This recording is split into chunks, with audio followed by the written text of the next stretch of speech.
Chrysalis is easily the best villain in My Little Pony, and it's because of this scene right here. You can be the leader your subjects deserve.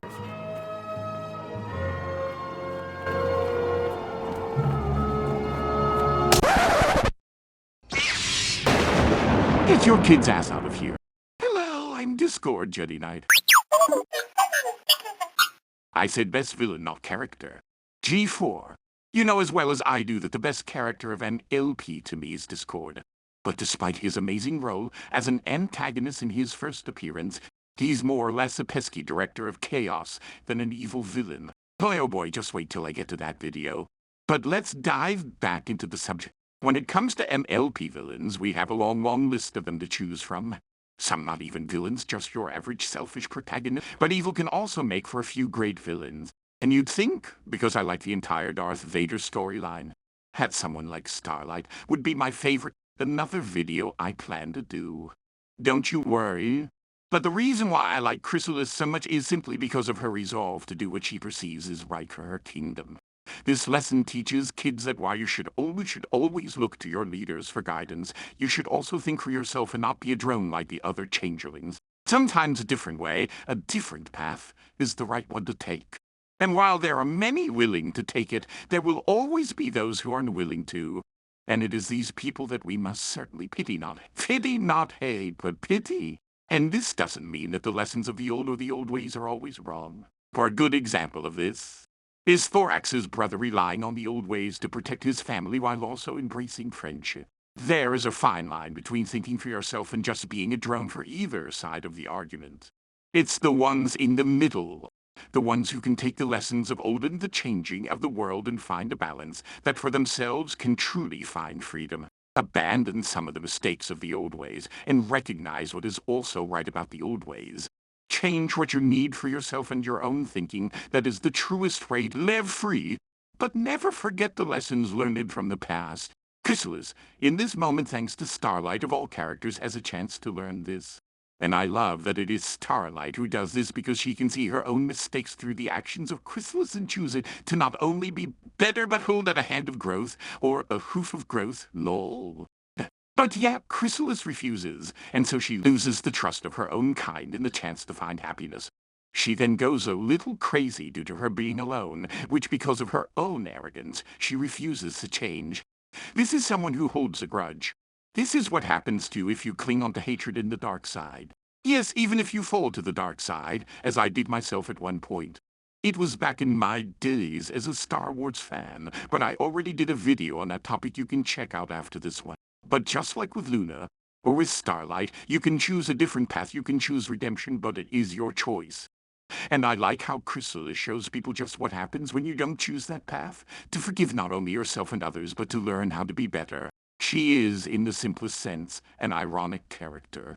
Why? Because she is a changeling who can never change. Changeling in the MLP universe are creatures desperate for affection, needing to feed off it for power, using it to hurt others and steal the joy from those around them, never understanding that what they seek they have all along. So many of the fandom like to portray her and the changelings as heartless creatures, both metaphorically and physically. But while it is an interesting concept, I feel as though this does not actually benefit what the lesson of the changelings is. They're not heartless, they're foolish and arrogant. So having a heart and never learning how to use it stings all the more. They make their hearts cold and icy, full of flames of hatred and bitterness. And the one who is the best at this is the Queen herself, wanting nothing more than to take power, believing that power alone will fill hers and her people's hearts, never realizing that what she needed was to rely on those around her for that instead. And among all the villains, what we have is an old guy with daddy issues because he feels his power lacks his father's hierarchy. A pompous, over-the-top king who lacks any true depth sombra.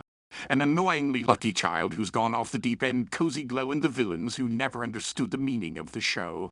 One who never added discord, one that felt betrayed by it, that being Starlight. But I feel like the saddest of them all is the one who wanted it, knew it was there, and never knew how to get it, and is so set in her ways she can never change. It is for that reason Chrysalis is my favorite MLP villain, not character, but villain. I also love her schemes, both in the show and especially in the comic books. The fact that she even asked Twilight to join her at one point in them, only to see her defiance of the darkness within Chrysalis's heart. I think it speaks volumes and even adds to the fact that Starlight, the student of Twilight, is the one to do the same, only offer light instead of darkness, and for her to say no to it is just amazing. There's a lesson there. MLP could have gone the easy route and said everyone just needs a bit of friendship and they'll turn good. That all you need is to extend your hand to them. But frankly, that's not how the world works. There will always be Chrysalis out there, and while we shouldn't hate or demonize them, we should pity them. As I do pity Chrysalis, but love the lesson she teaches. Still, this is quite the heavy topic, and I think despite this lesson, there is another I want to bring up, but I feel Spike saying it best take it away. But if day can turn to night, and the darkness turn to light, then why can't we imagine a changeling can change? That's enough, Spike. We don't want to get copyrighted. But yeah, as much as an LP can venture into interesting topics, I truly believe one of its best themes is the debate and lesson on how it doesn't matter what your past is, anyone can change for the better. Everyone has a choice. Even so, I love the fact that MLP tackles this lesson from all angles and not just say everyone will always choose that path. When it comes to her true past, I feel a good comparison is actually Darth Maul. Let me explain. Darth Maul was raised from the day of his birth to be evil and was never given the chance to do good, or so it seems. Truly, though, if he hadn't held a grudge against Obi-Wan, especially after he found out he had a brother, he too could have lived a life of peace but chose the dark path. Even after the Empire took over, he chose piracy and a life of a low life to get by, instead of living free. But he could have joined Azar. He could have chosen not to go after Kenobi and lied either peacefully or even do good. Instead, even without the name Darth, he was always a villain. Similarly, even without the title of Queen Chrysalis, she chose a lonely path despite being a literal symbol of change. Such masterfully done and well-written subjects. Yet somehow, this is still a little girl's TV show.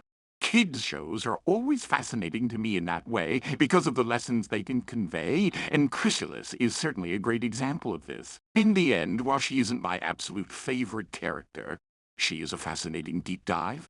I just love the psychology of villains, and if I had to rank her, she'd definitely be in my top 10, I'm sure of it. I could go on, but I think I made my point as to why I like her so much. And now leave it up to you.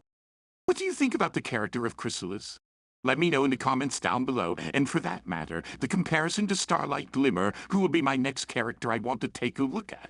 Thanks you all for watching, and remember, my friends, friendship is magic, and that it comes from inside, not out.